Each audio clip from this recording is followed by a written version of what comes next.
हाग्रामा महिलारिनि सरकारा बेसे करापसन फ्री साख्रि होखो? दा बाथ्राया जाहैबाय थांनाय गोलाव सम जाय समाव हाग्रामा महिलारि बिथाङा सरकाराव दङमोन बे समाव बिथांमोना बेसे निका बेसे करापसन फ्री साख्रि होखो? बै समाव जों खोनादोंमोन साख्रि मोननो थाखाय दाम दर जायोमोन। नाथायब्ला जों बै समाव खोनादोंमोन जे साख्रि मोनसे मोननो थाखाय बै समाव दाम दर जायोमोन, मोनसे बार्गेनिं जायोमोन।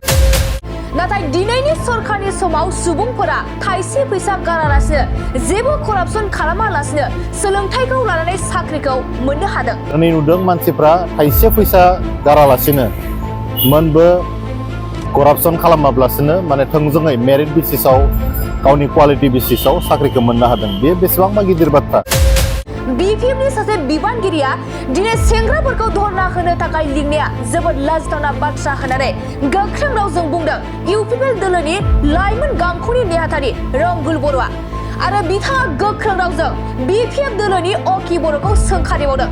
बिपिएफखौ रिप्रेजेन्ट खालामग्रा अखि बर' मुंनि सासे सुबुङा बुंदों जे कमिटिया बायसना, नाथाय बे पार्टिनि मानसिफोरानो मोनसे समाव करापसन खालामदोंमोन आरो जोंथ' बै समाव खोनादोंमोन जे 8 लाख 10 लाख होआबानो साख्रि मोना होननानै। सासे पलिटिकल पार्टिनि दैदेनगिरि बिथाङा बुंदों जे बे कमिटिया बायास होननानै। बिथाङा ओरैबायदि मोनसे फल्स एलिगेसन लाबोदों दिनैनि तारिखाव बे पार्टिनि मानसिफोरानो मोनसे समाव करापसन खालामदों, बे जाय पार्टिखौ रिप्रेजेन्ट खालामदों बै समाव गोबां साख्रि बाख्रिनि दाम दर जादों। जोंथ' बै समाव खोनादों 8 लाख 10 लाख थाखा होआबा साख्रि मोना होननानै। नाथाय दिनैनि समाव सुबुंफोरा गय खान्दिसे जाहोआलासिनो साख्रिखौ मोननो हादों। तारिखाव जे मानसिफोरा गय खान्दिसे जाहोआब्लासिनोबो साख्रि मोनदों, बे बेसेबांबा गिदिर बाथ्रा। बे जोबोद गिदिर बाथ्रा। बेनिखायनो दिनै रायजो राजाफोरा बुजिदों जे बिथांमोना पलिटिकेल बेनिफिटनि थाखाय सोरखौबा दसे सम रिप्रेजेन्ट खालामनानै सुबुंफोरखौ आन्दोआव दोननो सानदों होनना गोख्रों रावजों बुंदों रंगुल बर'आ। सिस्टेमनि बाथ्राखौ माखासेयानो बुजिया। दा बे बुजियाव मालाबा एसे मिसआन्डारस्टेन्डिं जानो नागिरो। सानैसो मानसिफ्रा बड'फा कालचारेल कमप्लेक्सनि सिगाङाव एसे धर्ना बायदि होनायखौ जों नुदों। दा बेखौ दैदेनदों बिपिएफनि क'क्राझार डिस्ट्रिक्टनि इयुथनि भाइस प्रेसिडेन्ट आखि बर' बिथाङा। लोगोसे जों खोनानो मोन्दों बिथाङा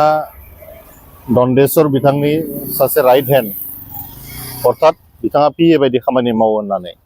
दा बाथ्राया जाहैबाय थांनाय गोलाव सम जाय समाव हाग्रामा महिलारि बिथाङा सरकाराव दङमोन बे समाव बिथांमोना बेसे निका बेसे करापसन फ्री साख्रि होखो बेखौ बयबो मोनथिगौ। बेबायदि बाथ्राखौ जों बुंनानै मानसिफोरनि गोसोआव बेले बेजे थासारि सोमजिहोनो नागिराखै। नाथायब्ला जों बै समाव खोनादोंमोन जे साख्रि मोनसे मोननो थाखाय बै समाव दाम दर जायोमोन, मोनसे बार्गेनिं जायोमोन। दिनै नुदों मानसिफ्रा थाइसे फैसा गारालासिनो मोनबो करापसन खालामाब्लासिनो माने थोंजोङै मेरिट बेसिसाव गावनि क्वालिटी बेसिसाव साख्रिखौ मोननो हादों। बे बेसेबांबा गिदिर बाथ्रा। दिनै माखासेयानो बुंदोंमोन जे बिटिआर गभर्नमेन्टआ साख्रि होनो हाया होननानै। बिथांमोना बिटिआर गभर्नमेन्टखौ मोनसे समाव इनसाल्ट खालामदों। दा दिनै जेथिया बिटिआर गभर्नमेन्टआ मानगिरि प्रमद बर' बिथांनि दैदेननायाव साख्रिखौ होयो अब्ला बिथांमोना बे बाथ्राखौनो उल्थायै रिप्रेजेन्ट खालामनो नागिरो। दा बिथांमोना दिनै बिटिआर गभर्नमेन्टआ साख्रि होनायखौ नुनानै एलार्जि जादों। बिपिएफनि सासे बिबानगिरिया दिनै सेंग्राफोरखौ लिंदों बहाबा धरना होगोननो मंगलबारै। बियो जोबोद लाजिथावना बाथ्रा। दिनै बिथांमोना पलिटिकेल बेनिफिटनि थाखाय माखासे बाथ्राखौ बुंगासिनो दङ। आरो सिस्टेमेटिकलि जायफोरा एक्सपार्ट कमिटियाव दंमोन बिथांमोना मैया प्रेस मिटनि गेजेरजों माखासे बाथ्राखौ क्लियार खालामनानै होदों। बेखौ बयबो रायजो राजाया मोनथिदों। आरो जायफोरा मैया साख्रि मोनलांबाय बिथांमोना गावसोरनो बुंदों बिथांमोना नैबे साख्रिखौ मोननो थाइसे रांबो गारनो गोनां जायाखै, गावसोर मेरिट बेसिसाव मोनदों। आरो माखासे जायफोरा थालांदों बिथांमोना जानो हागौ बिथांमोना डकुमेन्ट्सआव एसे प्रब्लेम जादों, माखासेया इंलिश मिडियाम थानायनि थाखायबो प्रब्लेम जानो हागौ। बेफोरबायदि माखासे इस्युसफोर दङ। दा बेफोरबायदि इस्युसखौ दिनैबो जों जेखिनाखौ बुजि मोनो दायोहाय बिथांमोना प्रेस मिट होगोन होननानै बुंदों। जायफ्रा माने सिस्टेमाव दङ, जायफ्रा एक्सपार्ट कमिटियाव दङ। दा गोबाङानो बुंदों जे एक्सपार्ट कमिटिया बायास, स्पेसियेलि जाय अखि बर' होननाय सासे सुबुं जाय बिपिएफखौ रिप्रेजेन्ट खालामदों, सासे पलिटिकेल पार्टिनि दैदेनगिरि। बिथाङा बुंदों जे बे कमिटिया बायास होननानै। बिथाङा ओरैबायदि मोनसे फल्स एलिगेसन लाबोदों दिनैनि तारिखाव बे पार्टिनि मानसिफोरानो मोनसे समाव करापसन खालामदों, बे जाय पार्टिखौ रिप्रेजेन्ट खालामदों बै समाव गोबां साख्रि बाख्रिनि दाम दर जादों जोंथ' बै समाव खोनादों 8 लाख 10 लाख थाखा होआबा साख्रि मोना होननानै दिनैनि तारिखाव जे मानसिफोरा गय खान्दिसे जाहोआब्लासिनोबो साख्रि मोनदों बे बेसेबांबा गिदिर बाथ्रा दिनै 1200निख्रुइबो बांसिन मानसिफोरा साख्रि मोनदों बे मोजांनि बाथ्रा बेखौ बयबो मस्ट वेलकाम खालामनांगौ बेराफारसेथिं बिथांमोनानो बुङो जे साख्रि होनो हाया होननानै आरो साख्रि होबा बिथांमोना बेखौ कालार फुननानै मानसिफोरखौ मिसलिड खालामनो नागिरो दा बेनिखायनो रायजो राजाया बुजिदों जे बिथांमोना पलिटिकेल बेनिफिटनि थाखाय सोरखौबा दसे सम रिप्रेजेन्ट खालामनानै एसेबां गोबाव बिथांमोना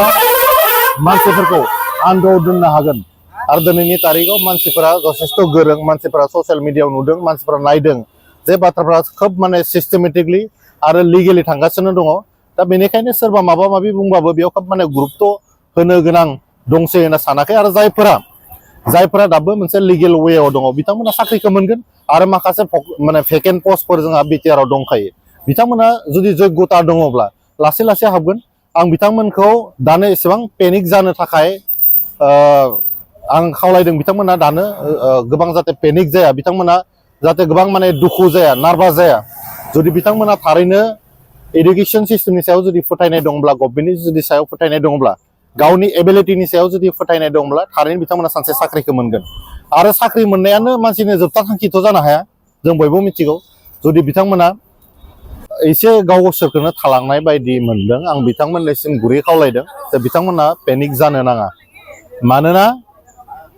जोंहा बिटिआरआव माखासे भेकेन्ट पस्टफोर दङ बेफोरो पर्यायक्रमे जालांगोन जोंनो एसे सम हो जोङो थासारिफोरखौ नायदों दा बेखौनो खावलायदों जायफोर बिथांमोना सोरजोंबा दसे सम माबा मोनसे बुंफ्लानायाव मिसलिड जानो नागिरदों गावसोरखौ हमथा बिथांमोननि जा मोननो गोनां बेखौ थारैनो मोनसे समावहाय मोनगोन दानो गावखौ मिसलिड खालामना लानानै लामाखौ गोथि होनानै लानो नाङा बेखौ खावलायदों आरो आङो नुदों जे बनस' होनाय मोनसे स्टुडेन्टस अर्गेनाइजेसनाबो मैया प्रेस मिट होदों आं गोजोननाय मोनदों बिथांमोना प्रेस मिट होनायनि सिगाङाव जोंनियाव पारमिसन लाहरदों जे प्रेस मिट होनांगौ ना होनाङा इलेक्सन खाथि मोनफैदों हिसाबै बनस'आ जोबोद माने एक्टिभ देखायनो नागिरदों नाथायबा जायफोरा बनस'नि उनावहाय प्रेस मिटआव जिरायदों बिथांमोना मा प्रफिट जागोन बाथ्राया बेसो जायनो मिडियाआव बिराद गिदिर गिदिर बाथ्रा बुखियो बेनो साननै उनाव फैनानै इउपिपिएलआव जयनिं जायो बाथ्राया बेसो आं जायफोरा आंनि बै समाव बनस'नि लोगो दंमोन आं बिथांमोनखौ बुंदों एसे वेटखौ नोंथांमोना बारायना ला आरो बे उजन बारायनायाव बे साफा सानै लिडारनि दामखौ बारायनो थांनानै जायफोरा टेट क्वालिफाइड मानसि गावसोरनि फिउचारखौ जाहाथे नस्थ' खालामनानै लाया माखासे पलिटिकेल बाथ्रा थायो बिथांमोना बुजि मोनाबो जानो हानाय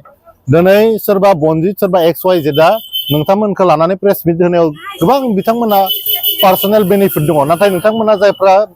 बिथांमोननि उनाव जनानै प्रेस मिट होदों बा जफादों नोंथांमोना साननो गोनां दङ दा बिथांमोना जाबाय साफा साफा माने पलिटिकेल मेन बिथांमोनजों थाफानानै नोंथांमोना गावनि केरियारखौ नस्थ' खालामनानै लानो नाङा दिनैसो हब्रा बुखिदों दा मोनानो बिथांमोना फन खालामना लोगो हमगोन बिथांमोना पलिटिकेल बार्गेनिं खालामनो नागिरदों आरो बनस' हिसाबै दिनै सेन्ट्रेलाव मा दं गैया बयबो मिथिखायो जों माखासे मानसिखौ बनस' लाखिनानै दोनदों जोंनि इनफरमेसननि थाखाय बिथांमोना एसे एक्टिभिटिसखौ खालामथों ससियेलि एक्टिभ जाथों एसे सोलोंथों होननानै दा बाथ्राया जाबाय इलेक्सन खाथियाव माखासे अर्गेनाइजेसनफ्रा गावसोरखौनो जिंदा दङ थांना दङ होननानै माखासे बाथ्राखौ देखायगोन बेखौ लानानै जोंनि मानसिफ्रा मिसलिड जानो नाङा आं खावलायदों जाय बिथांमोना टेट क्वालिफाइड बिथांमोननि सायाव जास्टिसा जागोन जों नायबाय थादों जे पलिटिकेलि माखासे बाथ्राखौ कालार फुननो नागिरदों जाहाथे बेयाव नोंथांमोना गोजावा बे बाथ्राखौसो आं खावलायदों जे सम फैगोन मोजां सम फैगोन आरो नोंथांमोननि जा मोजां सम थासारि बेखौ जों बानायनो थाखाय जोङो रेडि जानानै दङ दा बाथ्राया जाबाय नोंथांमोना सावरायनायनि मोनसे परिबेस लानांगौ जुदि माबाफोर बिदि इसु दंमारोब्ला सावरायनानैबाबो माखासे बाथ्राया माने सल्भ जानायनि लामा थायो नाथाय बिदि होननानै नोंथांमोना पलिटिकेल गेमाव जाहाथे इनभल्भ जाफाया नोंथांमोना साख्रि नागिरदों साख्रि मोननायनि माखासे जयगताबो दङ दा बिदि होननानै साख्रि मावनो ओंखारनानै जाहाथे पलिटिकेल गेमाव हाबसननानै गावनि केरियारखौ नस्थ' खालामनानै लाया आं बेखौ खावलायदों दा मोनसे बाथ्रा बुंनो गोनां दंबावो जे जोंनि मानसिफ्रा थाबनो इमोसन जायो सोरबा मंगलबारै लिंदोंनो बेखौनो माने दोलो नोगोर फैनानै जोंनि मानसिफ्रा दावराव खालामगोन बेनि उनाव बिनि फिडबेकआ मा जागोन रिजाल्टआ मा जागोन बेखौ जोंनि मानसिफोरा उनाव सानहरनो हाया बेनि थाखायनो जायफोर टेट क्वालिफाइड बिथांमोना सोरबा अखि बर'नि दैदेननायाव दिनै आन्दलन खालामनो ओंखारदों माबा धरना होनो ओंखारदों आं बिथांमोनखौ खावलायदों जाहाथे नोंथांमोना मिसलिड जाया बिथाङा सासे प्र बिपिएफनि दैदेनगिरि बिथाङा बिपिएफनि फायदानि थाखाय नोंथांमोनखौ बहाबा माने रिजदआव लांनानै बहाबा माने प्रेस मिट होहोनाय बेवहाय अनलि अखि बर' आरो बिपिएफआ लाब जानो हागौ ना नोंथांमोना खिन्थु टेट क्वालिफाइड जायफोर पार्सनफोर दङ बिथांमोना मालाबा बेवहाय लाब जानाय नङा नोंथांमोना माला लाब जागोन जिथिया नोंथांमोना सरकारजों सावरायगोन आं बेनि थाखायनो खावलायफिननो नागिरदों जे सोरबा सासेनि हब्रा हब्रा बुंनायाव जाहाथे नोंथांमोना मिसलिड जाया आरो बिथांमोना बिपिएफआ जिथु प्रपगेन्डा खालामबाय थादों बिथांमोना मालाबा साक्सेस जानाय नङा जिहेतु डाबल सिगांनि फारियाव जिखिनि नाम दङ मेरिट लिस्टआव सिगांनि समाव बे फाइनाल मेरिट लिस्टआव ओंखाराखै दा बिदि बायदि अजदफोर ओंखारदों माखासेयाव एसे मालाबा माने प्रिन्टिंआव एसे उसुबिदाबो जानो हागौ दा बेखौ माने जोङो सिरियासलि लादों मालाबा जायो सिस्टेमाव गलमाल जाया होननायनि बाथ्रा गैया मालाबा आसाम गभर्नमेन्टनिफ्रायबो गोबां नटिफिकेसनफ्रा गेजेर गेजेर फैयो दा बिदियावहाय माखासे खेला अफिसारफ्रा मालाबा गेलेनो नागिरो माखासे समाव माखासे पलिटिकेल गेमफोरा सोलियो दा बिदियाव जोंनि मानसिफ्रा थाबनो इमोसन जाफ्लांनानै हब्रा हब्रा बुखिनानै जोंनि गावसोरनि मानसिफोरनि इमेजखौनो नस्थ' खालामनानै लानो नागिरो जोंहा मोनसे सावरायनायनि परिबेस थायो बे सावरायनाय परिबेसखौ बयबो लानांगौ जुदि माबाफोर माने आयेनारि बिथिङाव माबाफोर साख्रिनि बिथिङाव जुदि सिस्टेमाव गलमाल जामारदोंब्ला बिनि सायाव जोंनि गभर्नमेन्टआ स्ट्रंलि एक्सन लागोन जों बेखौ खोथा होदों आरो मैयाबो जोंनि मानगिरि बिटिआरनि सिएम बिथाङा बुंदों जे जायफोरा दिनै साख्रि मावनो होननानै ओंखारदों बिथांमोना साख्रि मावदोंल' जाहाथे होननानै साना बिथांमोना दिनै ससियेल इन्जिनियारिंआव जोबोद गोसो होनांगौ हिउमेन रिसोर्सआव गोसो होनांगौ